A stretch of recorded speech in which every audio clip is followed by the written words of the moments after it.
brought to you by Hire and ITIL. Better stick around if you want it. You gotta prove it like we do it. 11,600 kilometre Google maps पर search करेंगे तो इतनी दूरी निकलेगी भारत और Canada के बीच। धरती की कुल परिधि की लगभग 1/4 दूरी।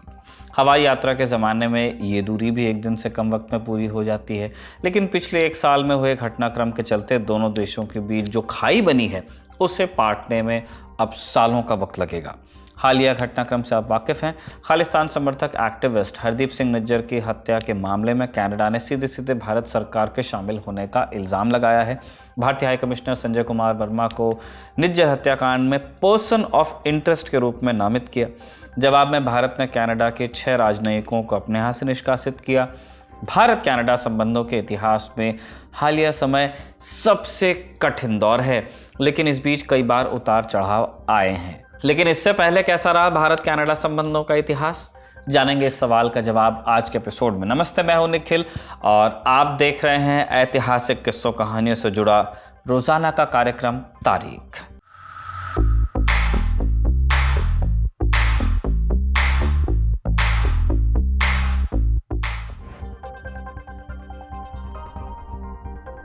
मॉडर्न हिस्ट्री की बात करेंगे तो भारत कनाडा रिश्तों की शुरुआत साल 1897 से आप मान सकते हैं। महारानी विक्टोरिया के डायमंड जुबली समारोह के लिए एक सिख सैनिक केसर सिंह वैंकूवर पहुंचे थे।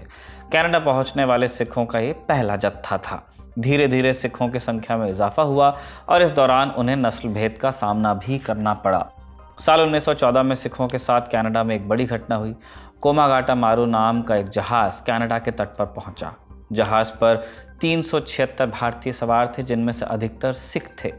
ये लोग 2 महीने तक जहाज पर रहे, लेकिन उन्हें उतरने नहीं दिया गया। यहाँ तक कि खाना पानी भी मुश्किल से उन लोगों तक पहुँचा। अंत में ये लोग वापस लौटा दिए गए। कलकत्ता के तट पर जब ये जहाज पहुँचा, अंग्रेज सिपाहियों ने गोली चला दी, जिसमें 28 लोग मारे गए। कोमागाटा मारू जहाज प्रसंग की चर्चा हम तारीख में पहले भी कर चुके हैं। पूरी कहानी अगर आप जानना चाहते हैं इसकी, तो आपको डिस्क्रिप्शन में एक लिंक मिलेगा, आप क्लिक करके तारीख का वो एपिसोड देख सकते हैं। 1947 पर आते हैं हम। भारत आज़ाद हुआ। यहाँ से कनाडा और भारत के आधिकारिक रिश्तों की नींव पड़ी आज़ाद भारत के साथ। 1949 में पंडित नेहरू कनाडा गए भी। नेहरू ने कनाडा की संसद को संबोधित किया और इस दौरान नेहरू और कनाडा के प्रधानमंत्री लुई सेंट लॉरेन के बीच एक गहरी दोस्ती कायम हुई। कनाडा ने भारत की मदद की, खासकर परमाणु तकनीक के मामले में। 1954 में कनाडा ने भारत को साइरस यानी Canada India reactor utility services दिया। एक रिएक्टर था जो मुंबई के पास ट्रॉम्बे में लगाया गया। ये रिएक्टर भारत के परमाणु कार्यक्रम का एक फंडामेंटल हिस्सा बना। आज भी आप इसे मान सकते हैं, इसी तरह ले सकते हैं, क्योंकि शुरुआत हुई थी। इस दौर में दोनों देशों ने कई अंतर्राष्ट्रीय मुद्दों पर साथ काम किया, चाहे कोरियाई युद्ध हो या स्वेज नहर का संकट हो। भारत और कनाडा एक ही पाले में खड़े नजर आए। आर्थिक मदद, खाद्य सहायता, तकनीकी सहायता, कनाडा ने हर तरह से भारत का साथ दिया। 1960 के दशक में कनाडा ने कुंडा जल विद्युत परियोजना में भी मदद की हमारी बनाने में। ये रिश्ता 1960 के दशक में और मजबूत हो रहा था, लेकिन फिर कोल्ड वॉर की छाया इन रिश्तों पर पड़ने लगी। कनाडा को लगा कि भारत सोवियत संघ के करीब जा रहा है, जा भी रहा था। 1974 का साल आया और भारत कनाडा के बीच रिश्तों का एक बड़ा झटका लग गया। भारत ने मई में अपना पहला शांतिपूर्ण परमाणु परीक्षण कर लिया, जिसे स्माइलिंग बुद्ध नाम दिया गया। कनाडा को यह बात हजम नहीं हो पाई और उनके तत्कालीन प्रधानमंत्री पियरो ट्रूडो ने इसे धोखा कह दिया। अभी वाले ट्रूडो के पिता हैं। कनाडा का मानना था कि भारत ने साइरस रिएक्टर का इस्तेमाल परमाणु हथियार बनाने के लिए कर लिया, जो कि समझौते का उल्लंघन था। पीसफुल यूज की बात हुई थी। कनाडा ने तुरंत परमाणु क्षेत्र में सारा सहयोग बंद कर दिया। न सिर्फ भारत बल्कि पाकिस्तान के साथ भी कनाडा ने अपने परमाणु सहयोग को समाप्त कर दिया। इसके बाद कनाडा ने फैसला किया कि वो सिर्फ उन्हीं देशों के साथ परमाणु सहयोग करेगा जो परमाणु अप्रसार संधि यानी न्यूक्लियर नॉन प्रोलिफरेशन ट्रीटी और व्यापक परमाणु परीक्षण प्रतिबंध संधि CTBT पर हस्ताक्षर करेंगे, यानी कॉम्प्रिहेंसिव टेस्ट बैन ट्रीटी। साथ ही इन देशों को अपने परमाणु ऊर्जा कार्यक्रमों पर अंतर्राष्ट्रीय परमाणु ऊर्जा एजेंसी यानी IAEA की पूर्ण निगरानी भी स्वीकार करनी होगी, तभी आपको कनाडा की हेल्प मिलेगी। अब भारत और पाकिस्तान ने तो NPT पर हस्ताक्षर करने से इनकार किया था। दोनों देशों का कहना था कि यह संधि उनके सोवरेन राइट्स का, संप्रभु अधिकारों का उल्लंघन करती है।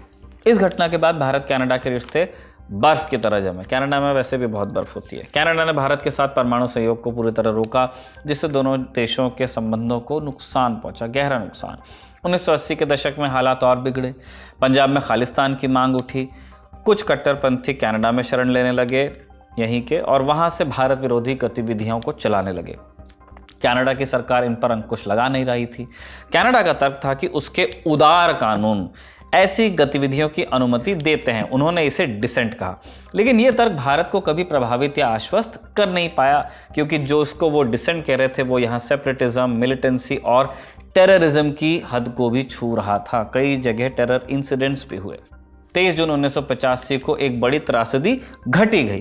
एयर इंडिया की उड़ान कनिष्क को बम से उड़ा दिया गया। 747 विमान था, बड़ा जेट।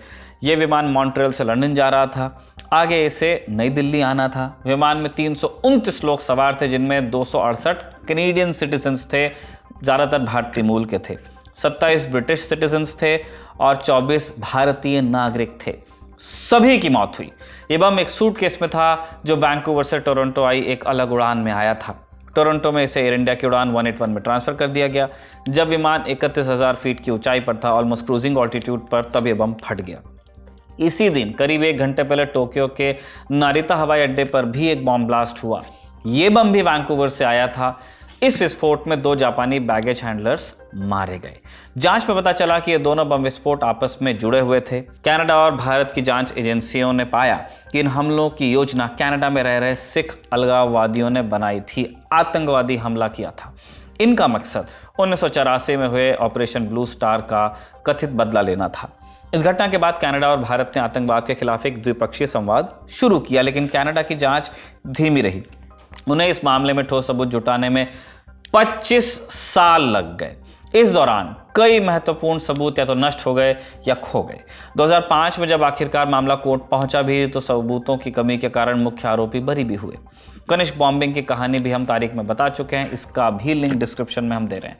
बहरहाल कनिष्क बॉम्बिंग में लीपापोती के चलते भारत कनाडा संबंधों को गहरा नुकसान पहुंचा। भारत का मानना था कि कनाडा ने इसे गंभीरता से नहीं लिया, जबकि कैनेडियन सिटीजन्स की भी जान गई थी। कुछ लोगों ने तो यह भी आरोप लगाया कि चूंकि ज्यादातर पीड़ित भारतीय मूल के थे, इसलिए कनाडा ने जांच में ढिलाई बरती, गोरी चमड़ी वाले नहीं थे।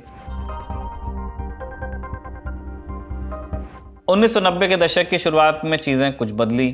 1991 में भारत ने अपनी अर्थव्यवस्था को खोला, विदेशी निवेश के लिए दरवाजे खुल गए, दुनिया भर का ध्यान हिंदुस्तान की तरफ आया और कनाडा भी पीछे इसमें रहा नहीं। 1993 में कनाडा में लिबरल पार्टी सत्ता में आई। जीन क्रेटियन नए प्रधानमंत्री बने और उन्होंने भारत पर ध्यान देने की बात कही। कनाडा के विदेश मंत्रालय को फोकस इंडिया पर एक विशेष रिपोर्ट तैयार करने का काम भी दिया गया। जनवरी 1996 में क्रेटियन हिंदुस्तान आए। उनके साथ कनाडा के 8 प्रांतों के प्रीमियर और 300 से ज़्यादा बड़े कारोबारी भी थे। इस दल को टीम कनाडा कहा गया और यह दौरा बड़ा कामयाब रहा। कई समझौते हो गए और व्यापारिक संबंध कुछ सुधरे, मजबूत भी हो गए। क्रेटियन ने कहा कि कनाडा भारत में वापस आ गया है और यहाँ रहने के लिए आया है, आएंगे अब रुकेंगे। उसी साल सितंबर में भारत के विदेश मंत्री आई.के. गुजराल कनाडा गए। अगले साल जनवरी में कनाडा के विदेश मंत्री लॉयड एक्सवर्दी ने भारत का दौरा किया। इस दौरान उन्होंने चंडीगढ़ में कैनेडियन उच्चायोग का नया कार्यालय भी खोला। 1997 में ही आतंकवाद रोधी कार्यदल की स्थापना हुई, जिसमें दोनों देशों के कई विभाग और एजेंसीज साथ में आई। मार्च 1998 में कनाडा के गवर्नर जनरल रोमियो लेब्लांक ने भारत का राजकीय दौरा किया। लग रहा था कि दोनों देशों के रिश्ते फिर से पटरी पर आ रहे हैं, लेकिन फिर झटका लग गया। क्यों? मई 1998 में भारत ने पोखरण 2 परमाणु परीक्षण किए। कनाडा फिर से नाराज हो गया और उसने भारत पर प्रतिबंध लगाए। कुछ भारतीय मंत्रियों के कनाडा दौरे रद्द किए गए और कनाडा के विदेश मंत्री लॉयड एक्सवर्दी ने तो भारत को सजा तक देने की बात कह दी। भारत ने इन परीक्षणों के बाद खुद को औपचारिक रूप से परमाणु हथियार संपन्न देश घोषित कर दिया। कनाडा सहित कई देशों ने आलोचना की, लेकिन इस बार रिश्ते ज़्यादा दिन तक खराब नहीं रह पाए। कनाडा को जल्द ही एहसास हुआ कि भारत एक बड़ा और महत्वपूर्ण देश है, बहुत बड़ा मार्केट है, जिसे आप नज़रअंदाज नहीं कर सकते। 2006 में कनाडा में कंजर्वेटिव पार्टी सत्ता में आई। स्टीफन हार्पर प्रधानमंत्री बने और अगले 9 सालों में भारत कनाडा के रिश्तों में नई जान आई। दोनों देशों के बीच कई समझौते हुए, व्यापार, आर्थिक सहयोग, ऊर्जा, शिक्षा, रक्षा, विज्ञान और तकनीक, इन सारे क्षेत्रों में सहयोग बढ़ा। नवंबर 2009 में हार्पर ने भारत का आधिकारिक दौरा भी किया और रिश्ते को रणनीतिक साझेदारी का दर्जा भी दे दिया गया। जून 2010 में भारतीय प्रधानमंत्री मनमोहन सिंह टोरंटो में G20 शिखर सम्मेलन के लिए कनाडा गए। 2015 में नरेंद्र मोदी जब प्रधानमंत्री बने, उन्होंने भी कनाडा का दौरा किया। इस दौरान एक पुराना विवाद भी सुलझा लिया गया। कनाडा ने भारत को यूरेनियम देने पर सहमति जता दी। एक व्यापारिक समझौता भी हो गया जिसके तहत कनाडा 5 साल में 3000 metric ton uranium concentrate Bharat को देने के लिए राजी हो गया। दिसंबर 2015 में पहली खेप हिंदुस्तान आ भी गई और दोनों देशों के बीच व्यापार और निवेश में तेजी देखने को मिली। 2015 में भारत और कनाडा के बीच द्विपक्षीय व्यापार 6 अरब डॉलर से ज्यादा का था। कनाडा में भारतीय कंपनियों का निवेश बढ़ा, वहीं कैनेडियन कंपनियां भी भारत में निवेश कर रही थी। शिक्षा के क्षेत्र में भी दोनों देश करीब आए। भारत और कनाडा के संस्थानों के बीच 400 से ज्यादा समझौते हो गए। कनाडा में अंतर्राष्ट्रीय छात्रों में भारतीय छात्रों की संख्या दूसरे नंबर पर पहुंच गई और आर्थिक मोर्चे पर जहां दोनों देशों के रिश्ते मजबूत हो रहे थे, वहीं पिछले एक दशक में कुछ चुनौतियां भी देखने को मिल गई। अक्टूबर 2015 में कनाडा में फिर से लिबरल पार्टी सत्ता में आई। जस्टिन ट्रूडो नए प्रधानमंत्री बने। भारत कनाडा के रिश्ते तब अच्छे चल रहे थे, लेकिन वोट बैंक पॉलिटिक्स ने इंटरनेशनल रिलेशंस पर असर डालना शुरू कर दिया। दरअसल कनाडा में भारतीय मूल के लोगों की संख्या 10 लाख से ज्यादा है। इनमें से तकरीबन 1/4 पंजाब के सिख हैं। ये समुदाय कनाडा की राजनीति में अब महत्वपूर्ण भूमिका निभा रहा है। 2015 के चुनाव में लिबरल पार्टी को सिख वोटों से काफी फायदा हुआ। जस्टिन ट्रूडो की कैबिनेट में 4 सिख मंत्री हैं, जिनमें रक्षा मंत्री भी शामिल हैं। ट्रूडो ने एक बार मजाक में कहा था कि उनकी कैबिनेट में मोदी की तुलना में ज्यादा सिख हैं, यानी मोदी कैबिनेट की तुलना में। लेकिन इस समुदाय का एक छोटा सा हिस्सा ऐसा भी है जो भारत विरोधी गतिविधियों में शामिल रहा है। खालिस्तान समर्थकों की हम बात कर रहे हैं। 1980 के दशक से ही खालिस्तान की मांग को लेकर ये लोग सक्रिय हैं। कनाडा की सरकार इन पर कार्रवाई भी नहीं कर रही है। वो अपने कथित उदार कानूनों का हवाला देती है। ये मुद्दा भारत कनाडा के रिश्तों में लगातार तनाव का कारण भी बना हुआ है।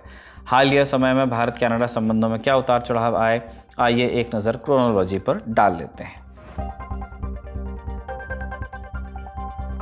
अक्टूबर 2015 में जस्टिन ट्रूडो कनाडा के प्रधानमंत्री बने। इस समय भारत कनाडा संबंध पॉजिटिव थे। अगले 2 सालों में दोनों देशों के बीच गर्मजोशी बनी रही। कई उच्च स्तरीय दौरे हुए। दोनों देशों के प्रधानमंत्रियों ने अंतर्राष्ट्रीय मंचों पर 3 बार मुलाकात की। इस बीच हालांकि ट्रूडो सरकार और खालिस्तान समर्थकों के बीच बढ़ती नजदीकी से भारत की चिंताएं बढ़ी। अप्रैल 2017 कनाडा के ओंटारियो प्रांत की विधानसभा 1984 के सिख विरोधी दंगों को नरसंहार घोषित करती है। अब ये भारत के आंतरिक मसलों पर एक प्रकार की टिप्पणी की तरह देखी गई, जिसे भारत में पसंद नहीं किया गया। हालांकि संबंधों में अभी भी खटास नहीं आई। फरवरी 2018 पे आई है। ट्रूडो 1 हफ्ते की भारत यात्रा पर आए। इस दौरान एक बड़ा डिप्लोमैटिक स्कैंडल खड़ा हुआ जब मुंबई में कैनेडियन हाई कमीशन द्वारा आयोजित स्वागत समारोह में जसपाल अटवाल दिखाई दिया। ये घटना भारतीय और कनाडाई मीडिया में बड़ी खबर बनी। अब ये जसपाल अटवाल आप बहुत लोग जानते हैं, जो नहीं जानते उनके लिए हम बता देते हैं। जसपाल अटवाल को 1986 में पंजाब के तत्कालीन मंत्री मलकीत सिंह सिद्धू की हत्या के प्रयास में दोषी ठहराया गया था, कन्विक्टेड फिलन। भारतीय गृह मंत्रालय ने स्पष्ट किया कि अटवाल को 2017 में ब्लैकलिस्ट से हटा दिया गया था, लेकिन वो अभी भी करीबी निगरानी की सूची में था। विवाद के कारण नई दिल्ली में आयोजित एक रात्रि भोज के लिए अटवाल को दिया गया निमंत्रण वापस लिया गया। भारत दौरे में इस ब्लंडर के बाद अगले साल कनाडा सरकार ने एक और निर्णय लिया जो भारत को नाराज करता है। कनाडा की सार्वजनिक सुरक्षा रिपोर्ट से सिख उग्रवाद के खतरे को हटा दिया गया। जो लिस्ट थी उसमें से सिख मिलिटेंसी बाहर। इसके बाद दिसंबर 2020 में ट्रूडो भारत में किसान आंदोलन पर चिंता व्यक्त कर देते हैं। भारत ने एक बार फिर इसे आंतरिक मामलों में अस्वीकार्य हस्तक्षेप माना। इन तमाम कारणों के चलते 2020 तक भारत कनाडा के रिश्ते तनावपूर्ण हो गए। जून 2023 में हुई एक घटना ने रिश्तों को धरातल पर ही पहुंचाया। जून 2023 में खालिस्तान समर्थक हरदीप सिंह निज्जर की कनाडा में हत्या होती है। सितंबर 2023 में ट्रूडो निज्जर की हत्या में भारत सरकार के संभावित रूप से शामिल होने का इल्जाम लगाते हैं। भारत आरोपों को बेतुका और प्रेरित बताकर खारिज करता है। दोनों देश एक दूसरे के राजनयिकों को निष्कासित करते हैं। भारत कनाडाई नागरिकों के लिए वीजा जारी करना भी अस्थायी रूप से निलंबित करता है। 2023 में ट्रूडो के आरोपों के बाद ही ये लगने लगा था कि दोनों देशों के संबंध आगे और खराब हो सकते हैं और ताज़ा घटनाक्रम इसी ओर इशारा करता है। अंतर्राष्ट्रीय मसले नाजुक होते हैं, हर एक कदम का बड़ा असर हो सकता है। जानकारों के अनुसार कनाडा में खालिस्तान का मसला राजनीति में दखल रखता है। कनाडा में जल्द ही चुनाव होने वाले हैं। ऐसे में ट्रूडो के हालिया बयानों को राजनीति से प्रेरित भी कहा जा रहा है। जानकारों के अनुसार चुनाव के बाद कनाडा में एक नई सरकार आ सकती है। संभव है कि इसके बाद भारत कनाडा रिश्तों का एक नया दौर शुरू हो। खैर, आज का एपिसोड यहीं पर हम समाप्त करते हैं। इसे कमल ने लिखा और आलोक ने रिकॉर्ड किया। आप देखते रहिए दी ललन टॉप।